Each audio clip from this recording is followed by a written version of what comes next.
is up, YouTube? If you don't already know, it's me here, and I'm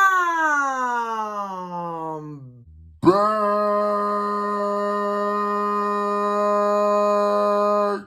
My name is Mikey Pennington, and I have lost 200 pounds. In this series, I'm telling my story and the journey that it took to get me where I am today. So in this video, I want to talk about alcohol, how it has effect with weight loss, and how it was one of the biggest obstacles and struggles along the way for me in my story. I was never, ever gonna drink.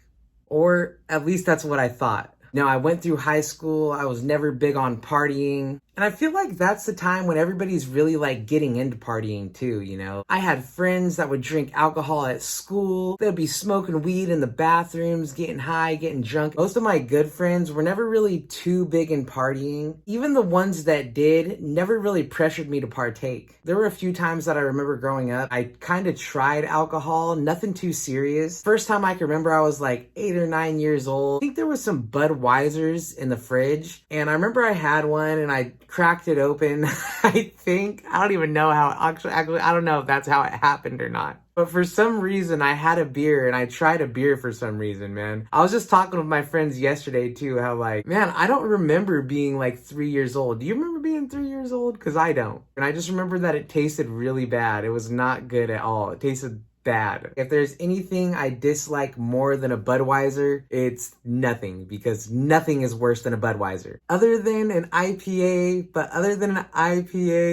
Budweiser is the absolute worst. Another time there was a party going on at Aunt Barbara's, and Aunt Barbara was everybody's aunt. Rest in peace, Aunt Barbara, by the way. But she was having this big party at her house, and I remember my mom had a Smirnoff Ice. I had a little drink, then I had another drink, and I maybe drank half of the drink. It wasn't that nasty beer taste that I had before. It was like a nice, fruity tasting drink, almost like juice, so it tasted good. It's not like I was like super hooked on it or even ever craved it. A little bit down the road, I remember finding a Smirnoff bottle in my grandma's room, so I was like, oh yeah, Smirnoff. I get the bottle, take the cap off, take a drink. Now I'm in the bathroom and I'm like gagging, almost throwing up. I thought it was Smirnoff Ice, but it was Smirnoff vodka. That was my first experience with hard alcohol. So even though I had tried it a little bit here and there, I never really got into it or was super interested. My family had like a bad past with alcohol. My grandpa, he used to run around when he was younger, fighting people and fighting cops and wrecking cars. My grandma, she drank every night. I don't remember her ever being bad with it or anything. She just drank every night. My mom is super young, so I remember her like coming home from the bar and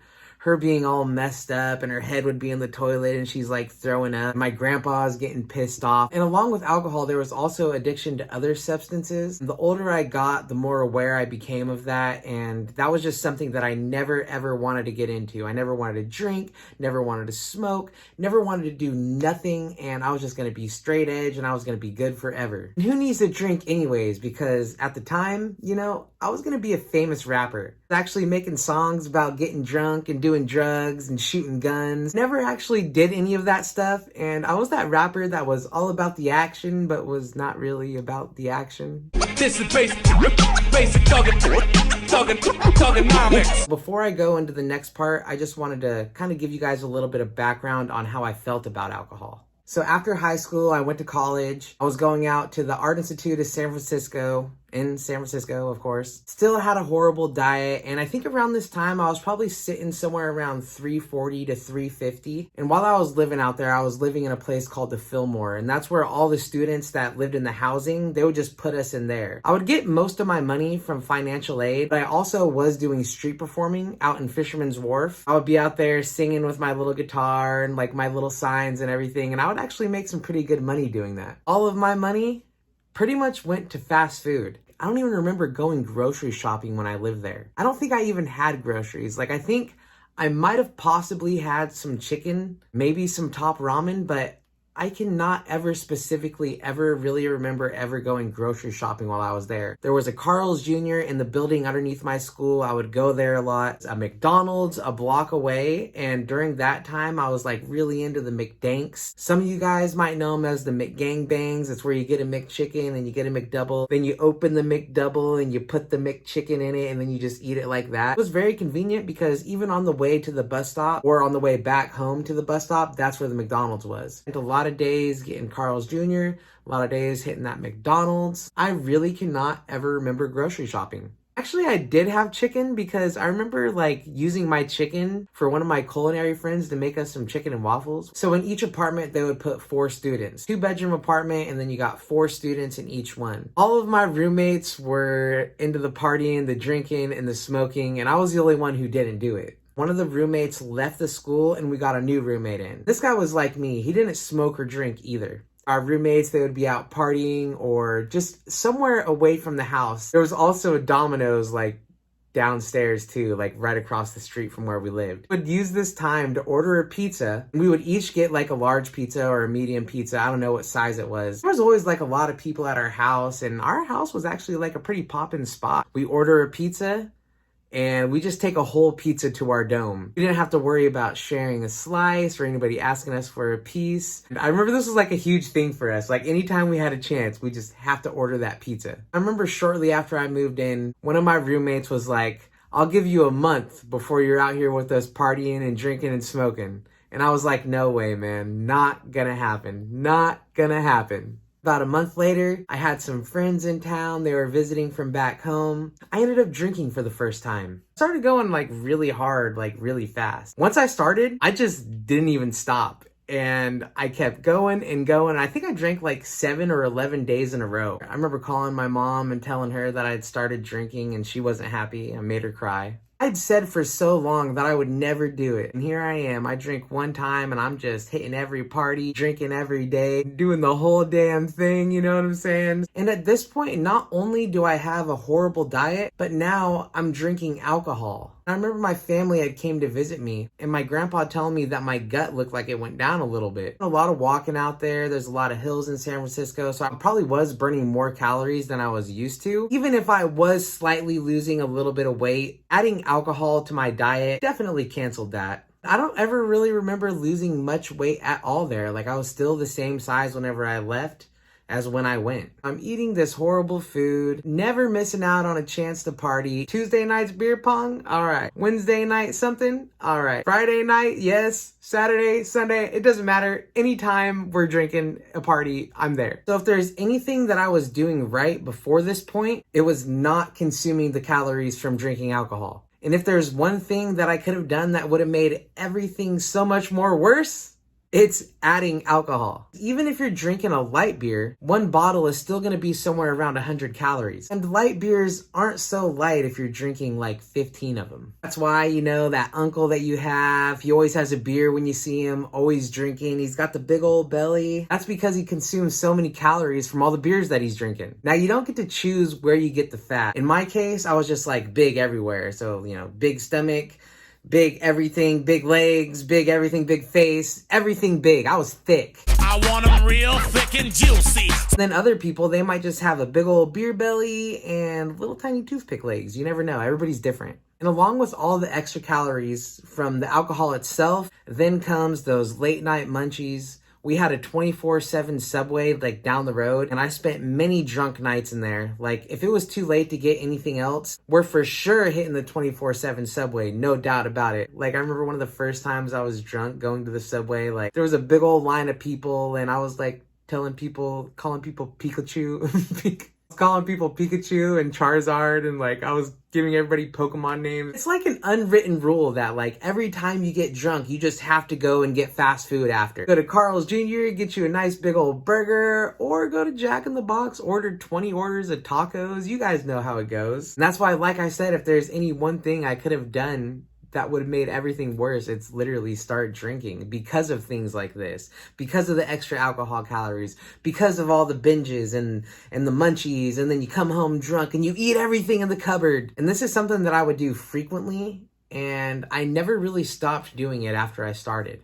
This would go on for years and years, and eventually it just got to the point where I would drink every single day. And I'm not talking about like getting hammered, drunk every day. Like I would do that sometimes or a lot of times. I was drinking at least 3 tall cans of Budweiser every single night, and most nights more. And even to this day, I still love to party. I still love to drink. It's still like a big thing for me. Most weekends, I feel like I have to. I feel like obligated to. Like I just get that feeling every Friday and Saturday. Like I'm like, man, it's Friday. I want to drink. Well, even if there's not even really a reason. And I'm much better with it now, but there's always that little feeling right there like it's Friday. If I'm going to drink any day, it's going to be today, you know? But I've cut down a lot, and the more you cut down, the more you realize you really don't need it all that much. You have to see the bigger picture, especially if you're trying to lose weight. Alcohol is pretty much going to be one of your worst enemies. You could be doing good for like all week, and then the weekend comes, you know, and you're like, all right, I'm going to have a little cheat day, and you drink your alcohol, and 1 turns into 2, and 2 turns into 5, and you bought a whole 12 pack, so you're going to drink the whole 12 pack, and after you drink that 12 pack, there's going to be food in your fridge, the stuff that shouldn't even be there, but you get it anyways, and the next thing you know, you're stuffing your mouth with it, and then you fall asleep, and then you wake up the next day, and you feel horrible. And if you're someone like me drinking every night, imagine doing that multiple days in a week and how all of that adds up. So think about it like this. For me, it was 3 tall cans of Budweiser. 3 tall cans of Budweiser is 870 calories. And I'm not smart. I had to do that on my calculator. So don't think I just pulled that out of nowhere. I don't do good at math. If you do that 7 days a week, that's over 6,000 calories. Or if we go with my now favorite beer, Bud Light, which like I said, isn't all that light if you're drinking a bunch of them. 3 tall cans of Bud Light is 660 calories. And that one I didn't have to use a calculator. I didn't have to use no math or nothing, because that one I frequent very often, and that one's just right off the top of the dome. 660 calories for a 3-pack of Bud Light. Even if you just have that 7 days a week, that's over 4,000 calories. In 1 pound of fat, there is 3,500 calories. So you see, if you're drinking those Budweisers, that's 6,000 calories right there. So that's almost 2 pounds of fat. Or if you're drinking the Bud Light, that's like 1 pound of fat. Not to say that that's just like, you know, you drink that, you're gonna gain 2 pounds, because throughout the week, you're also living your life, you know, you're walking around, you're doing things,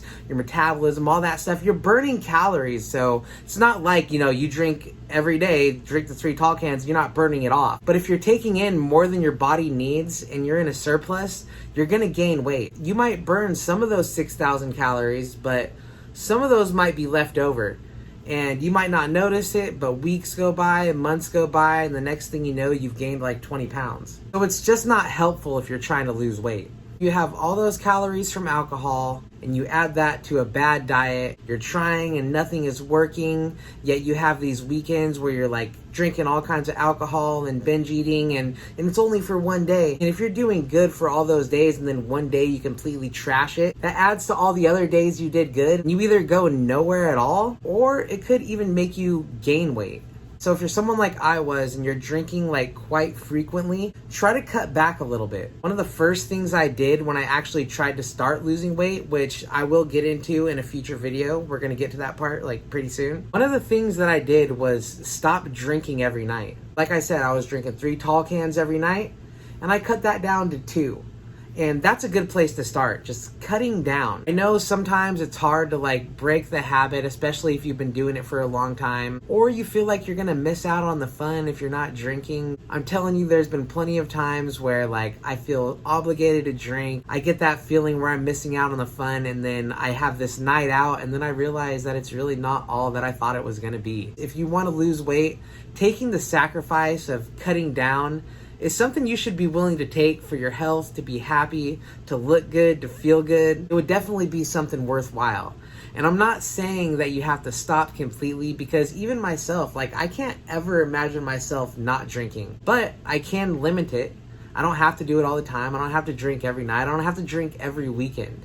I might want to, but I don't have to, you know? I know I'll be all right, and you'll be all right too. The last thing you want to do is have all your hard work go to waste just because you want to drink 30 beers, hit the drive-thru, get those Jim Boys tacos, those Jack in the Box tacos, those big burgers, those all that good, not so good food. This was just a little piece of the next chapter in the story. So this really added on to what made losing weight even more of a struggle and like more of a sacrifice for me to do later on in the story. I hope you guys liked this video. If you did, leave a comment down below. Hit that thumbs up button, and you could subscribe to keep following this story and this journey. And until next time, y'all have a nice night, and I am blasting off.